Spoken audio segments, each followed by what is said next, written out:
So I thought I'd just do a quick video before I go to work. This is weirdly my favourite time to record. So I did go into my manager yesterday and I did have the awkward conversation of explaining that I found a new job and it's time for me to go. I think everyone feels the same way when they have this experience looming. They feel apprehensive, anxious, awkward, guilty, all these emotions. I felt every single one of them going into work. I was actually late because I felt so ill in the morning. But I went in and I approached my manager and said, oh, can I have a meeting with you later? Just like a one-to-one kind of, just a private chat when you're less busy.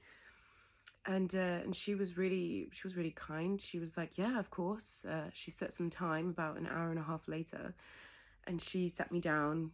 Everything was off, PC off, everything off. She just gave me her undivided attention. And I felt ready to tell her. And it was a really good experience, actually. I said, as you know, I got the other job and it's like a flexible working pattern, so I could fit it in around working here. Well, I actually applied for 2 jobs and unsuspectingly to me, I managed to secure both. So I've actually decided to withdraw my application for the previous job and just go straight with this one.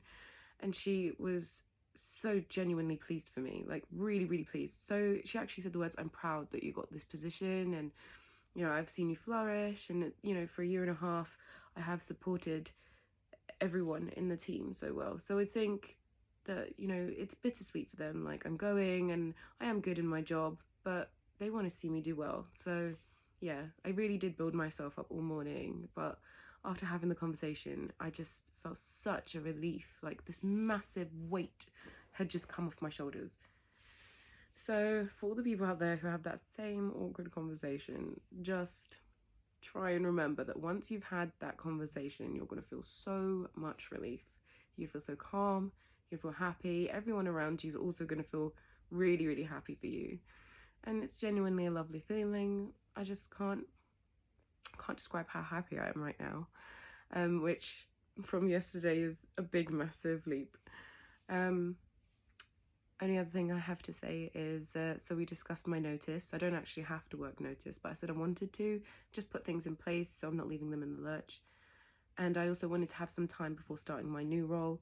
So we discussed, we reckon it would probably take about 4 to 6 weeks to sort all of the HR stuff on the other side. So I probably would be starting roughly, earliest point, probably 1st of March.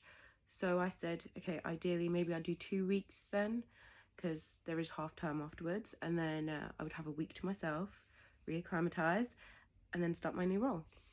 So that's kind of where I'm at now. Very excited. Gosh, I would have done this video yesterday, but I was just so exhausted when I got back home. Just a roller coaster of emotions had me up and down, and then up again. So yeah, but I'm really happy now, and I'm just sailing forward with this. In regards to all of my streaming stuff, I am expecting my microphone to come at some point today, and then hopefully the quality of the audio would be so much better than this. Other than that, that's it. That's where I'm at. Have a good day.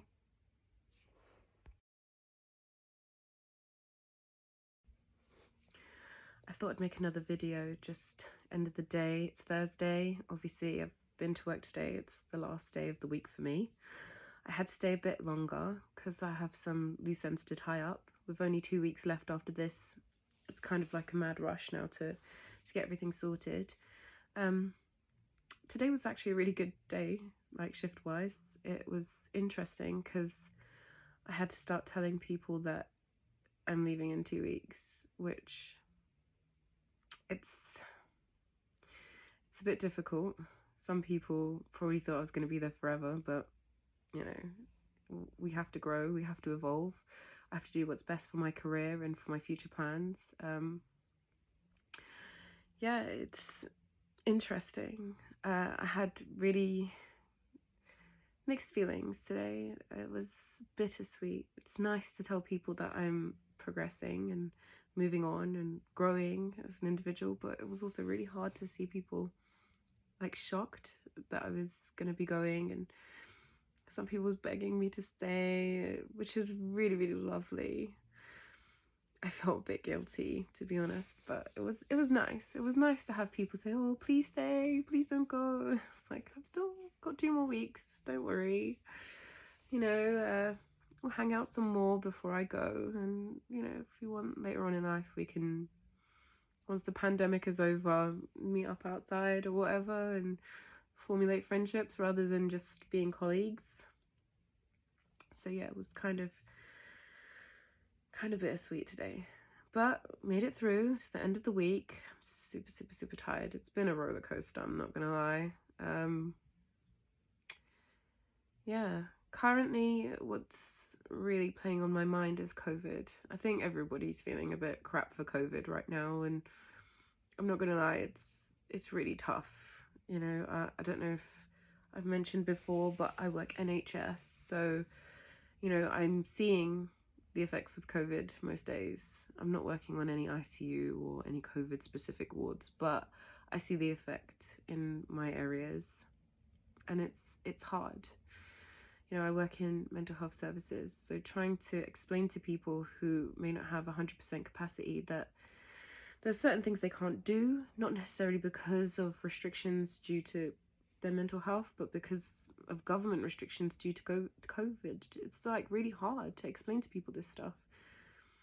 And just how vigilant we have to be. Everything needs to be wiped down. Everything needs to be clean. Everyone needs to be so focused on making sure there's no contamination. It's a completely different world out there. I think we all know this. So many people have been affected and touched by COVID. It's really hard. And I would be lying if I to say that I didn't know anyone who had COVID. I've known lots of people contract it and lots of people get over it.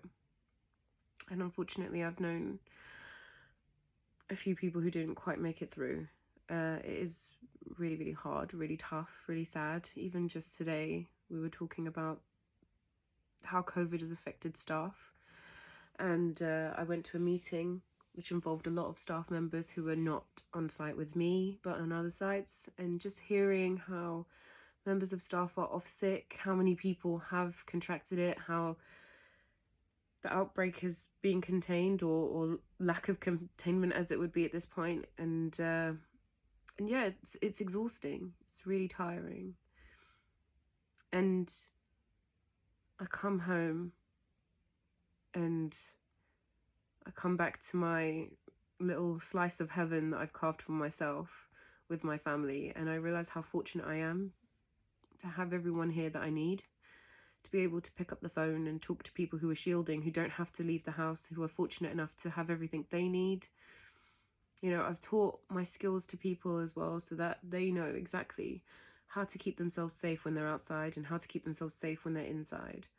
I know I'm sounding kind of nasal right now. I'm super tired. I was caught out in the rain a couple times, so I think I may have caught a little cold. It's not COVID. I'm testing myself twice a week. It's just really sobering. It's really sobering. Next month, my son will be turning 15.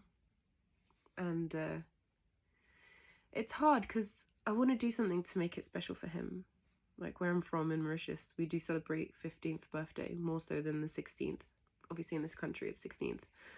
But it's hard because I want to do something memorable, make his birthday really special. And I'm not going to be able to do that. It's going to be really hard to be able to give him something special. And I know it's a problem that everybody else has gone through. And obviously this is not going to be the first birthday that we've encountered during this pandemic, but it's hard when he's been so helpful. He's been such a good kid throughout this whole pandemic, helping with his younger siblings, helping me stay on top of the house, staying on top of his schoolwork. He doesn't require so much parenting. Other 14-year-olds, they're just into nonsense and getting up to trouble and trying to invite their friends around, trying to break restriction rules and stuff. And he's just not like that. He's a really good kid. So I want to show him my appreciation. And it's so hard to do in the current climate. I know it's it's not a singular problem, it's a global problem we're having right now. So I have to put my selfishness aside and just think about that. But sometimes it's good to just talk it out and let people see that you're feeling the same way as well. Because to be honest, we're all living in this ridiculous time and we're all struggling. And I think the more that people communicate how hard they're finding it, the more people will feel okay about not feeling having it together. Because I definitely don't feel like I have it together. There's some days where I feel really, really on top of my life and I have this, and there's days that I feel really fortunate that I still have a job. I've got a new job now, that I've got my kids and you know, they can go to school under the key worker bubble. And then other times I just think I'm really risking myself. It's so risky. I'm out there, you know, I'm interacting with people with COVID on a daily basis. My kids are going to school. I don't know who they're interacting with. You know, it's really, really sobering because on one hand, I feel guilty that I have the fortune to go out. And then on the other hand, I feel guilty that I'm risking us for the sake of a job. But it's good work I do. It's good work. It's positive. We need people who are willing to go out there and do things. And it's not like I'm on the front line, so I can't really complain, can I? Of course I can. Because life's changed. Everything's different and we're all adjusting. We're all trying to make sense of the madness. So it's okay to not feel like we have it together right now. And it's okay to feel sad that we can't have birthdays and celebrate with our family. And it's okay to feel like we haven't got everything together. It's okay to miss going out. It's okay to miss drinking with your friends on a Saturday night, getting completely annihilated. It's okay to miss being on a beach in Miami, sunning it up with the girls. It's okay to miss all of that stuff and to feel crap about how life is right now, because it's not fair. This was imposed on us. We didn't ask for this. And it's not fair that we've got to see our loved ones die. And it's not fair that we can't spend time with the people we want to, and missing out on some very important moments. I've got friends who are going to give birth. I won't be able to see their babies for God knows how long. And it's just the times that we're living in now. It's just really hard. I think if we all just stayed together, be honest, spoke about it a bit more, everyone would feel a bit more okay about it. Like we're all in this together. We're all suffering the same amount. Well, some more than others. But we're all suffering. And I think we shouldn't suffer in silence. We should suffer together. So I'm just, on that note, gonna